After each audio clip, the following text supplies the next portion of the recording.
اعوذ باللہ من الشیطان الرجیم بسم اللہ الرحمن الرحیم۔ نماز کی فرضیت اور فضیلت۔ اسلام کی بنیاد 5 چیزوں پر ہے۔ کلمہ توحید کے بعد دوسرے نمبر پر نماز کا نمبر آتا ہے۔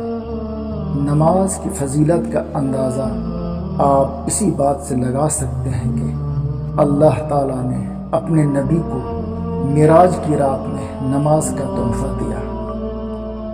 حدیث قدسی میں اللہ تعالیٰ کا فرمان ہے، اے محمد، وہ دن رات کی 5 نمازیں ہیں، ہر نماز پر 10 نمازوں کا ثواب ہے، تو یہ وہی 50 نمازیں ہوئی۔ یہ صحیح مسلم کی روایت ہے۔ سورہ عنکبوت آیت نمبر 45 میں اللہ تعالیٰ کا فرمان ہے، بے شک نماز بے حیائی اور منکر باتوں سے روکتی ہے۔ سورہ اعلیٰ آیت نمبر 14-15 میں اللہ تعالیٰ کا فرمان ہے، بے شک فلاح پا گیا جس نے پاکیزگی اختیار کی اور اپنے رب کا نام ذکر کیا، پھر نماز ادا کی۔ سورہ مومنون آیت نمبر 2 میں اللہ تعالیٰ کا فرمان ہے، ایماندار لوگ کامیاب ہو گئے جو اپنی نمازوں میں عاجزی کرتے ہیں۔ سورہ مومنون میں ایک دوسری جگہ اللہ تعالیٰ کا فرمان ہے، اور جو اپنی نمازوں پر محافظت کرتے ہیں، یہی لوگ ایسے وارث ہیں جو جنت الفردوس کے مالک ہوں گے اور اس میں ہمیشہ رہیں گے۔ رسول اللہ صلی اللہ علیہ وسلم نے معاذ بن جبل کو یمن بھیجا تو فرمایا، ان کو دعوت دو کہ وہ اس بات کا اقرار کریں کہ اللہ کے سوا کوئی معبود نہیں اور محمد اللہ کے رسول ہے۔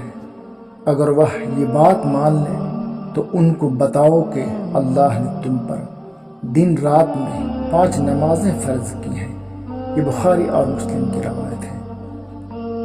حضرت جابر رضی اللہ تعالی عنہ روایت کرتے ہیں کہ رسول اللہ صلی اللہ علیہ وسلم نے فرمایا، آدمی اور شرک و کفر کے درمیان فرق نماز کا چھوڑ دینا ہے۔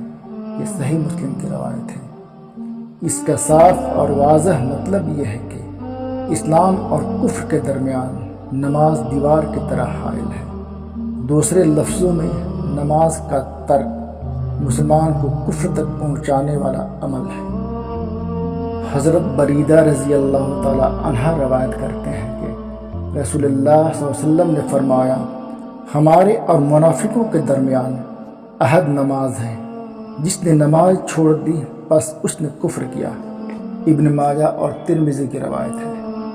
حضرت عبداللہ بن شفیق رحمۃ اللہ علیہ روایت کرتے ہیں، صحابہ کرام اعمال میں سے کسی چیز کے ترک کو کفر نہیں سمجھتے تھے سوائے نماز کے۔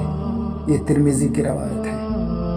ابو درداء رضی اللہ تعالی عنہ روایت کرتے ہیں کہ رسول اللہ صلی اللہ علیہ وسلم نے فرمایا، جو شخص فرض نماز جان بوجھ کر چھوڑ دے تو یقیناً اس کی بابت اللہ کا ذمہ ختم ہو گیا۔ ابن ماجہ کی روایت ہے۔